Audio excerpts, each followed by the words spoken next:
Hello. In this video, we will be discussing how to use the scanner class to accept the keyboard input in Java. Although you can assign values to variables you declare, programs typically become more useful when a user can supply different values for variables each time a program executes. In the past, you learned how to display outputs on the monitor using system.out property. System.out refers to the standard output device, which usually is the monitor. To create interactive programs that accept input from a user, you can use system.in properties, which refers to the standard input device, which normally is the keyboard. You have learned that you can use the print and println methods to display many data types. For example, you can use them to display a double, integer, or string. The system.in object, however, is not as flexible. It is designed to read only bytes. That's a problem, because you often want to accept data of the other types too. Fortunately, the designers of Java have created a class named Scanner that makes system.in more flexible.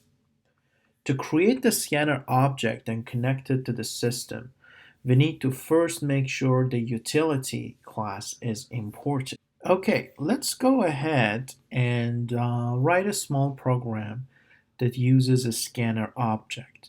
So the first step is to import the scanner class. So what we do is we can import the java.util.scanner before our public class starts working. And what we do next is we define a string, and I'm going to call this a string name. Okay, and then I'm going to define an integer, and I'm going to call this integer age. And now is the time to define the scanner object. So in order to define the scanner object, I first introduce the type, and then I'm going to put a name for it, which is the input device.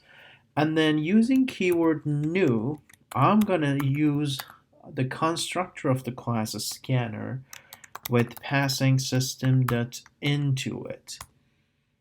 And then just for the sake of showing the result, and let me put this back up to where it belongs.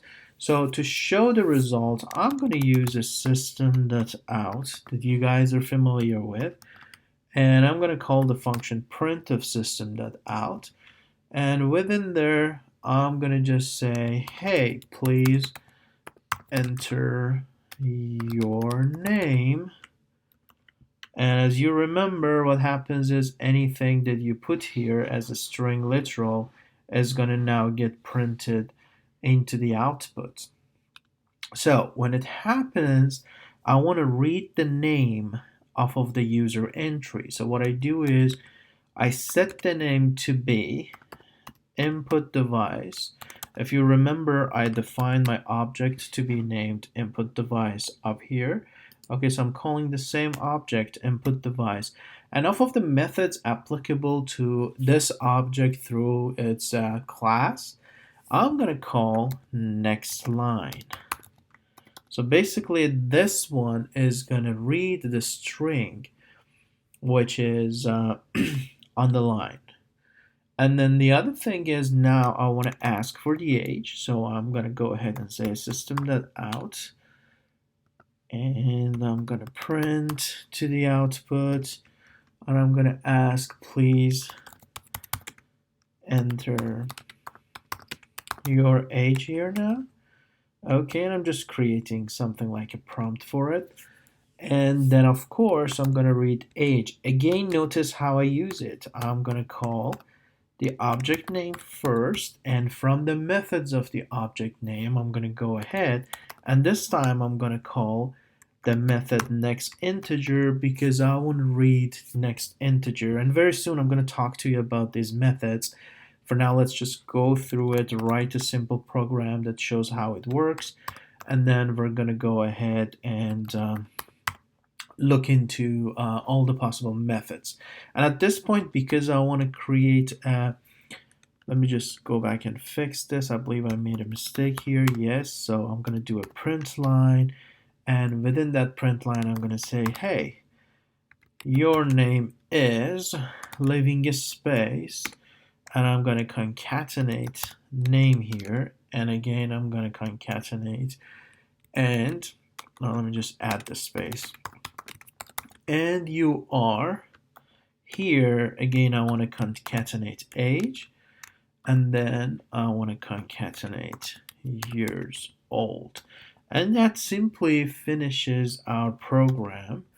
Very simple. Let's look at what we did. So we imported the Java util scanner on line 2. Then we defined two different variables, name and age.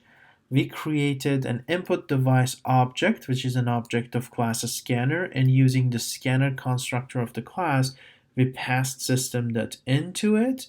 And then from there, we have two system.out.prints, which ask user about what we really need.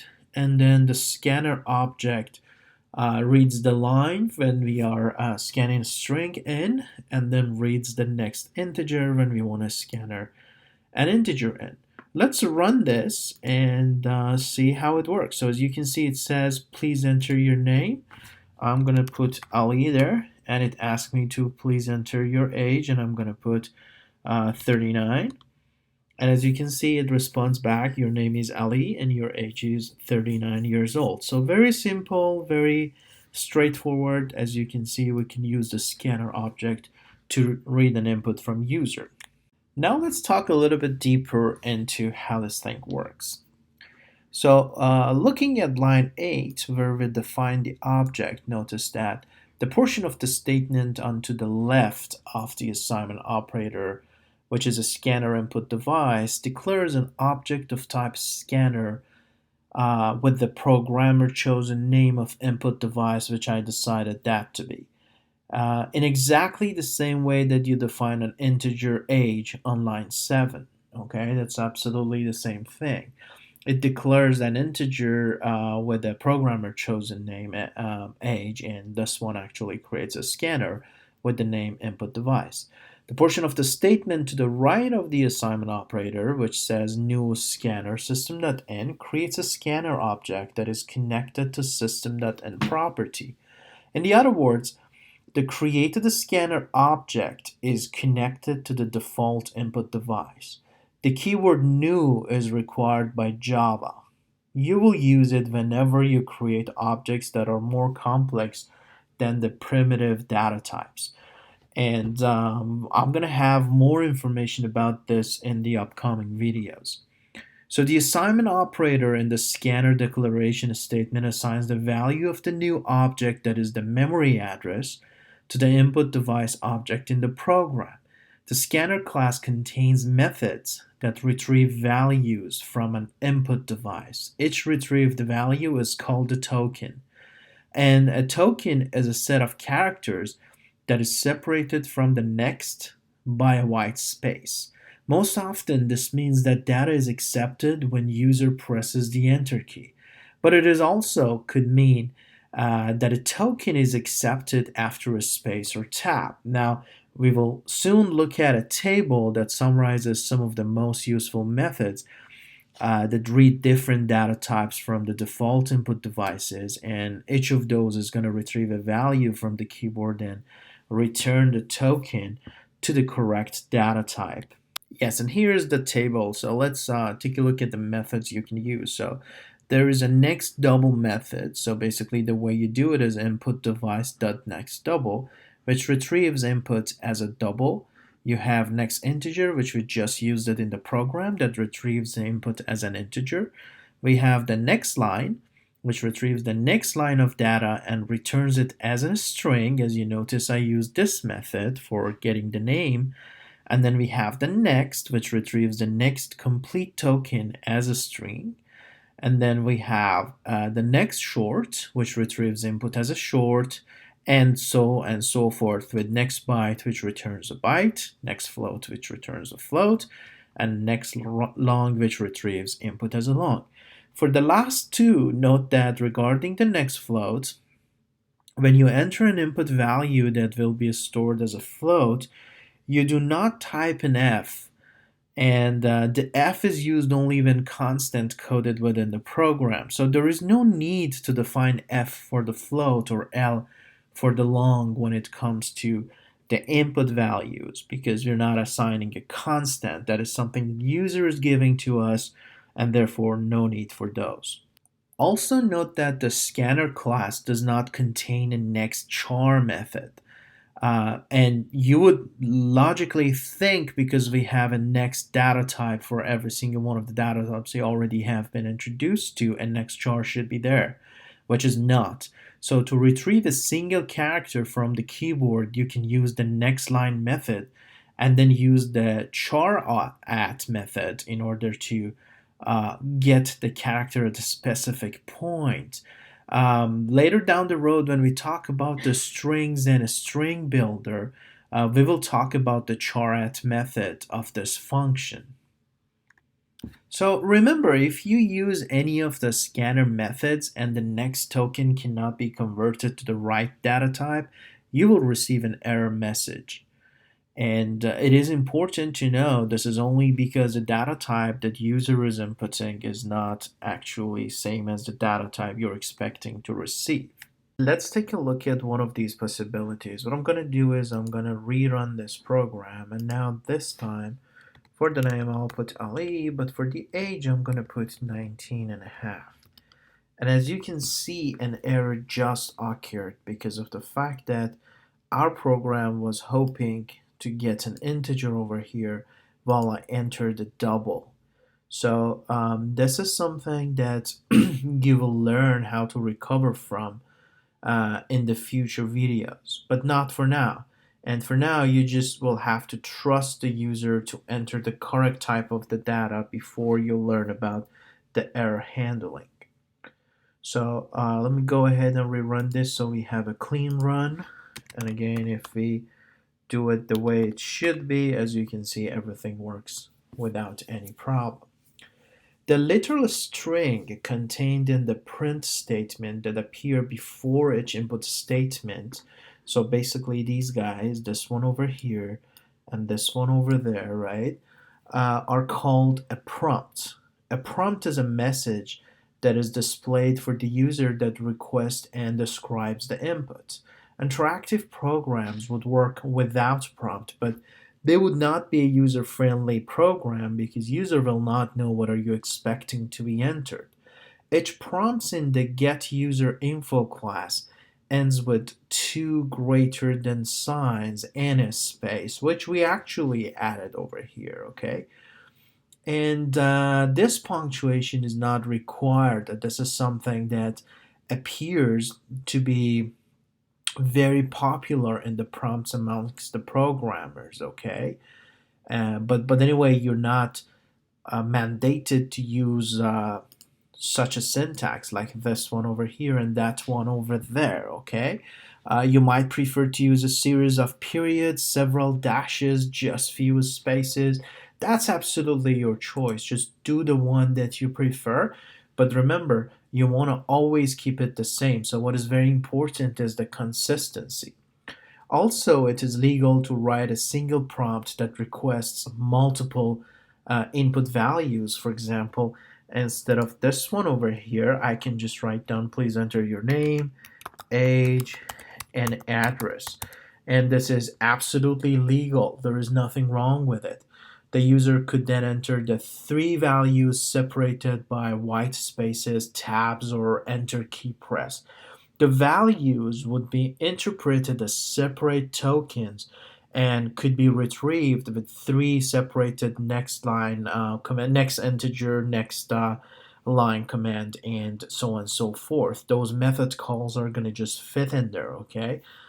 However, asking a user to enter multiple values is more likely to lead to a mistake because you don't have no control over what your user is going to enter. And sometimes for users who are not very computer savvy, it's kind of confusing when they get a prompt that is asking them to put multiple information in, okay?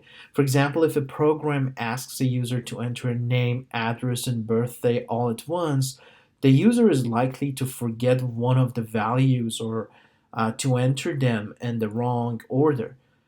Within these series of videos, we follow the practice of using a separate prompt for each input value required, which is going to make our program more user-friendly and less prone to the possible mistakes. Okay, now we want to do an experiment with our program. So what I'm going to do is I'm going to come over here to line 12 and 11, where we are actually asking user to enter the age, and then we input the age. And I'm going to cut them from here and then go to line 9 and basically put them right before where we get the age. Let me just clarify. So in the original program, I was asking for the name and reading it, and then I was asking for the age and reading it. In this program, what I'm doing is I'm asking for the age first and move forward. So you would think there is no difference. So let's see. So I'm going to go ahead and run the program. It's asking me for my age, and I'm going to put 39 in, hit enter. And as you can see, it immediately says your name is blank and your age is, and you're 39 years old. Notice that the second prompt shows down here, but then it is not waiting for me to enter my name. It just considers my name is blank and moves forward. So the key to remember is if you accept numeric input prior to a string input, the string input is being ignored unless you take special action. So let's see what exactly happened. So the user is prompted correctly for an age, which is exactly what program was looking for. And after the user enters the age, the prompt for name is displayed, okay? And the program does not pause to let the user enter name. Instead, the program proceeds directly to the output statement, which does not contain a valid name, and it just shows a blank in there. So when you type characters using the keyboard, they are stored temporarily in a location in memory called keyboard buffer, or the type ahead buffer. All keystrokes are stored in the keyboard buffer, including the enter key. The problem occurs because of a difference in the way the next line method and other scanner retrieval methods work. So let's take a look at those quickly. The scanner methods next, next integer, and next double retrieve the next token and the buffer up to the next white space, and this is the keyword. So as soon as one of these methods arrives at the white space, then it considers the information it's supposed to take in as over, and that is the size of the token it needs to take in. This may be a space, tab, or an enter key. However, the next line method reads all data up to the enter key character. So the white space is a little bit different between these two groups. So in the execution of our program, the user is prompted to enter the age, which he enters 39 and presses enter. The call to the next integer method retrieves 39 and then leaves the enter space key, which you entered right after this 39 on the line. So by the time the next call to read the next line arrives, that enter which was a blank space and you entered after 39 is already on the line, so this reads that blank as the name, and hence you have this issue. So it may be a funny thing, but that enter after 39 is the name you entered, okay? Let me run this program in another way. So if I put it 39 Ali, as you can see now it reads your name is Ali and you are 39 years old. So basically the call is over here, and then Ali, which is next thing, is going to be read to the name, and hence it's going to be shown in the output. So as you can see, it's an issue that can cause errors in your program if not being addressed. The solution to this problem is actually very simple. After any next integer, or next double call, you can add an extra next line method call that will retrieve the abandoned entry key character. So basically what that can do is to clear the line from any white spaces that you may have left in place. So what's going on is, let me go up here, right after this age equals input device that's next integer. So what I can do is I can run a call to my input device method of next line. So I'm gonna read the next line in here and let it go. Okay, so what this line is going to do is any blank space that comes after the first entry uh, result of this read over here, as now is going to be read to this next line. Let me just fix this because obviously I made a typo. So what I want to do over here is nothing but next line. That's the right one. Sorry, guys. So for that, so now let's run this and see the result. So if I now put 39 space enter, as you can see, now it is waiting for me to enter my name. And if I put Ali, now it says your name is Ali and you are 39 years old. Come back here and look what happens. So you have this age, you read the input device, you put the 39 with the blank space after it, but what happens is line 12 is going to read this input device into and over, just clean it up, and then when you arrive at this line, actually nothing is on the line to be read. Therefore, it waits for you to enter DLE. So as you can see, very simple solution, very intuitive solution, but at the same time fixes huge logical errors that may happen through data entry. You can also use JOption pane class to accept input through graphical user interface or GUI. So far you have learned how to display output at the command line now and how to create GUI message boxes to display string objects. Earlier in this video you learned to accept input from keyboard and command line. You also can accept inputs from a GUI dialog box using the JOption pane class. There are two types of dialog boxes that can be used to accept user inputs. Input dialog, which prompts the user for the text input, and confirm dialog, which asks the user a question, providing buttons that the user can click for yes, no, or cancel, or different type of other text responses. Let's go to the code and create the necessary code for this example, and then we're going to continue discussing over there. So I'm going to clean up this place and start developing the code for it. And here it is. So first of all, let's review what an input dialog box is. So an input dialog box asks a question and provides a text field in which user can enter the response. Let's take a look at a real one over here. So this is an input dialog box. As you can see, it asks for a question and provides a place that user can put the data in and gives them option to go OK or cancel. So if I click on OK, of course, the other message is going to pop up. This is just a message dialog box, not an input dialog box, because it's not asking for any data entry. Okay, so per definition, an input dialog box asks a question and provides a text field in which the user can enter a response. You can create an input dialog box by using the show input dialog box. So over here you see show input dialog. That's the method. Let me just move my mouse away.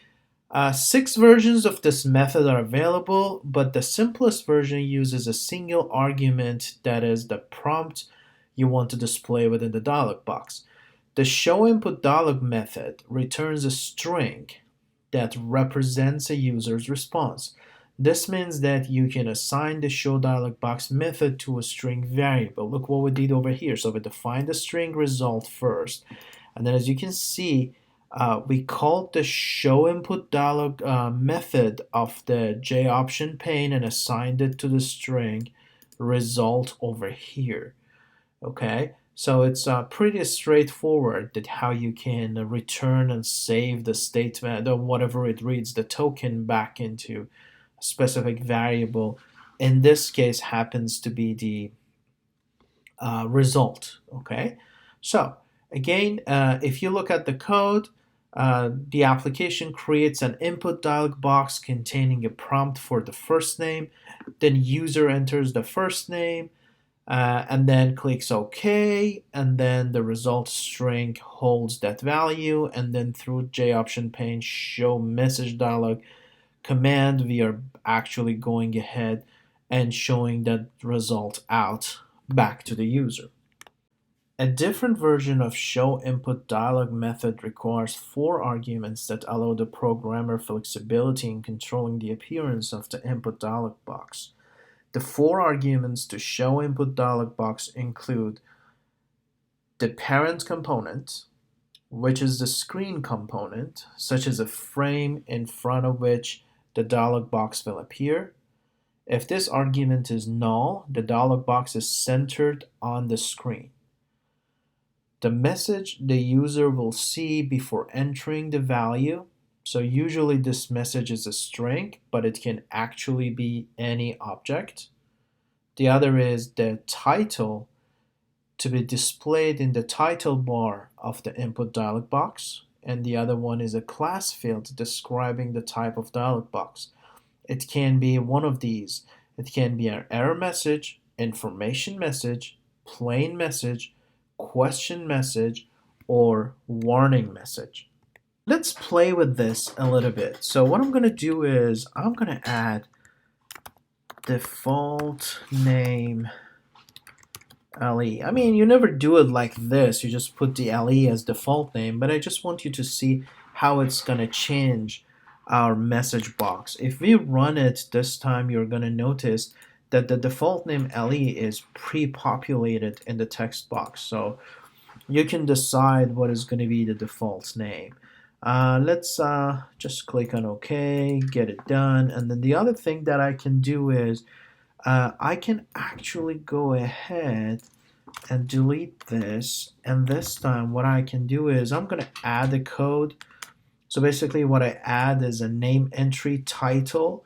And this time if I leave this out, of course you know it's going to be the default text. But now comma, and then I'm saying this is a question message title. So look, if we run it this time, this is going to turn to the title of the box we are showing. Okay, so the whole message over here is you can play with the design and graphics and messages of your input dialog box using the different variables and methods and the ways that you can use the show input dialog box command. So if you forget about how they are, you can simply just come down here and take advantage of your IDE's help menu. So what I'm doing is I'm just putting in JOption pane, then I'm running show input dialog, and notice how many different show input dialogs are available over here. If you just move your mouse over them, you're going to see the different settings. Like this one has different parameters, this one has different parameters, and so on and so forth. So you can use any of these with their parameters in order to get what you want. So 1, 2, 3, 4, 5, and 6 are available to you as we just discussed. Let me just clean this part up now, and let's talk about a couple things regarding input dialog box. So the show input dialog returns a string object that holds the combination of keystrokes a user types into the dialog box. If the value that the user enters is intended to be used as a number, as in an arithmetic statement, the returned string must be then converted to the correct numeric type. Remember, whatever you get from the input dialog box is only and only a string, and you have to cast it or convert it to different other types if need be. So later I'm going to walk you through how to change primitive data from one data type to another data type. However, the techniques you will learn work only with primitive data types, which are double, integer, char, and so on. Not with the class objects that are reference types actually. Such as a string. A string is a class type. So to convert a string to an integer or double, You must use methods from built-in Java classes, integer and double. Remember when we talked about the wrapper classes and we used the wrapper classes, they actually also include methods that can process primitive type values. Let's practice this over a code. So I'm going to pause the video, put the code in, and then come back and discuss over it. So first, I'm going to define two strings, wage string and dependent string. Then I define two doubles, wage and weekly pay. And finally, an integer, which I name it dependence. And then I define a final double, hours in week, and I'm going to initialize it with 37 and a half. And then I'm going to create a show dialog box in order to read the employee's hourly wage from the user and set it to be an information message. And then after I entered it using this line, I basically am turning into being a double through calling the parse double method of the wrapper class double. And of course, then I multiply it by hours in week to have the calculation of the weekly pay. Remember, hours in week is actually that 37 and a half that we defined as a final double. And then I ask another question through an input dialog message. How many dependents? Salary, and name it salary dialog 2. Remember the other one was named salary dialog 1.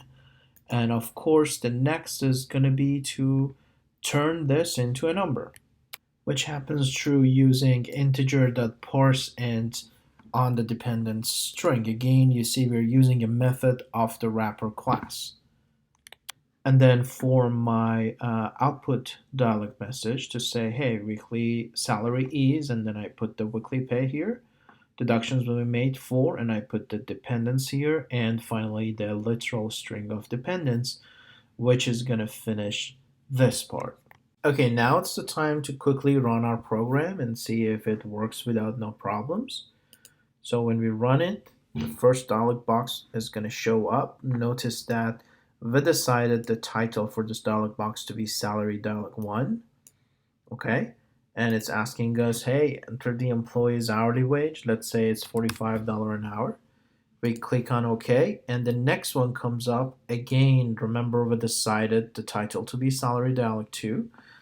And how many dependent? Let's say that's 2 dependents. And when you click on OK, the result is, okay, this is the calculated salary and the deductions will be made for 2 dependents. Notice that we needed to actually parse to double the string we receive and parse to integer the string we receive. Never forget that the dialog boxes are returning strings to you. Also remember that in Java, the reserved keyword static means that a method is accessible and usable even though no objects of the class exist. You can tell that the method double.parseDouble is a static method because the method name is used with the class name double and no object is needed. Similarly, you can tell that the integer.parseInt is also a static method. Very good. So now let's talk a bit about using confirm dialog boxes. So sometimes the input you want from a user does not have to be typed from a keyboard. When you present simple options to a user, you can offer buttons that the user can click to confirm a choice. A confirmation dialog box or a confirm dialog box that displays the option yes, no, and cancel can be created using the show confirm dialog method in the J option pane. So in order to review that, let us go ahead, clean the code up, and basically create a code to show the confirm dialog and then discuss it from there. Okay, so first I will create 2 different variables, one integer selection and a boolean is yes. Okay, there you go. And with this line, now I'm showing a message to my user asking them if they want to upgrade to first class. And then over here, I check to see if user chose the yes option. If they chose the yes option, So selection will be same as yes option. And look at this. Selection is what we get over here. So when user clicks on the option yes or no, selection is being set. And over here we check if selection is yes or not. And if it is yes, this Boolean comparison statement is going to turn to be true, and then we assign that to is yes. If user chooses no, the value of this comparison is going to be false because here we're going to have no, and here we're going to have yes, and therefore it's going to resolve to false, and is yes is going to be false. And then over here, we respond back to user with a message saying you responded and the value of is yes is being sent. Let us run this and see the result. So when we run this, we get a select an option message, which is saying, do you want to upgrade to the first class? So user can say yes, no, and of course cancel option is always there on these dialog boxes. That's a default by Java. So let's try yes. We click on yes and it says you responded true, of course, because this is yes over here now evaluated to true. And then I'm gonna click here, okay, and close this. So if I go ahead and run it once again, and this time I want to click on no, and as you can see it says you responded to false. You can also create a confirm dialog box with different arguments. Let's take a look at the 5 arguments you can use. So the 5 arguments are the parent component, which can be null, the prompt message, which you can use whatever you want, the title to be displayed in the title bar, which again is your choice. It can also be an integer that indicates which option button will be shown. It should be one of the constants, yes, no, cancel option, or yes, no option. An integer that describes the kind of dialog box, it should be one of the constants, error message, information message, plain message, question message, or warning message. Remember, these are just the default integers in the system, so in order to memorize what integer is related to what, you can just use these constants.